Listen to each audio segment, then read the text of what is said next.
This channel does not promote any violence, harmful, or illegal activities. All content provided by this channel is meant for an educational and information purpose only. Lok Sabha ভোটের আগে আবারও উত্তপ্ত ময়নার বাগচা গ্রাম পঞ্চায়েতের গোড়ামাহাল গ্রাম।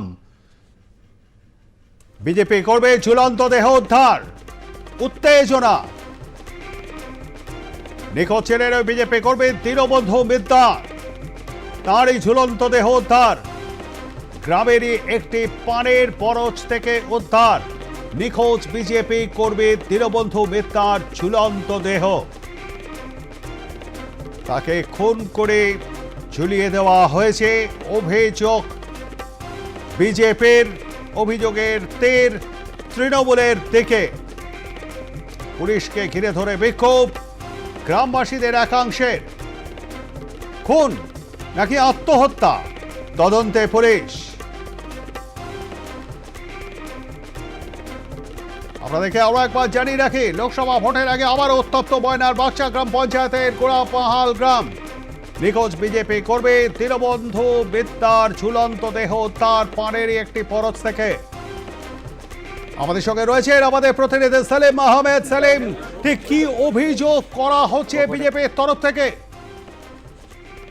ইতিমধ্যেই ওই যুবক বলবো, কিশোর বলবো কেন, উচ্চ মাধ্যমিক পরীক্ষা দিয়েছে বলে জানা গেছে দীনবন্ধু মিদ্দা, এবং পূর্ব মেদিনীপুর জেলার ময়না থানার বাগচা গ্রামের গোড়ামাহাল গ্রাম এলাকার ঘটনা। যদিও এখনো পর্যন্ত পরিবারের তরফ থেকে অভিযোগ করা হয়েছে তাকে খুন করে ঝুলিয়ে দেওয়া হয়েছে, এবং বিজেপির তরফ থেকেও কিন্তু একই ধরনের অভিযোগ করা হয়েছে। কেননা যেটুকু এখনো পর্যন্ত দেখা যাচ্ছে প্রবীর, যে ওই যে কিশোর, তার যে ঝুলন্ত দেহ উদ্ধার হয়েছে, তার উদ্ধারে যেগুলো সিমটমস রয়েছে সেগুলো কিন্তু যথেষ্ট সন্দেহজনক, এবং এলাকার লোক তাই দাবি করছে যে তাকে মেরে ঝুলিয়ে দেওয়া হয়েছে।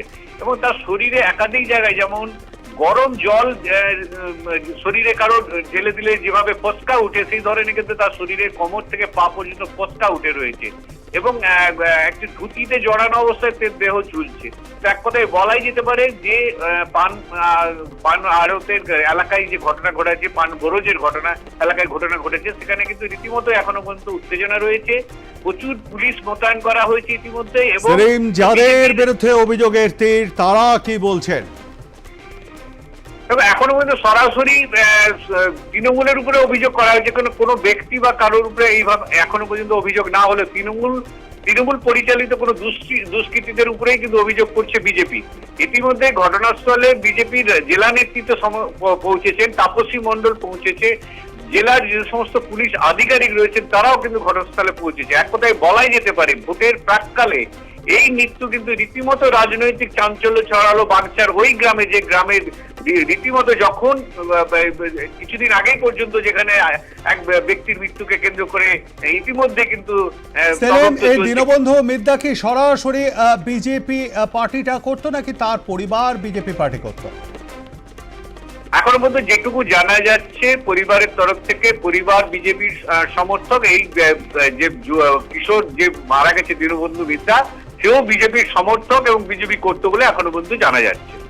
পরিস্থিতির উপর নজর রাখো সালিম। আমরা আবারও পরবর্তীকালে তোমার সঙ্গে যোগাযোগ করবো। কথা বলছিলাম আমাদের পূর্ব মেদিনীপুর জেলা প্রতিনিধি সেলিম আহমেদের সঙ্গে।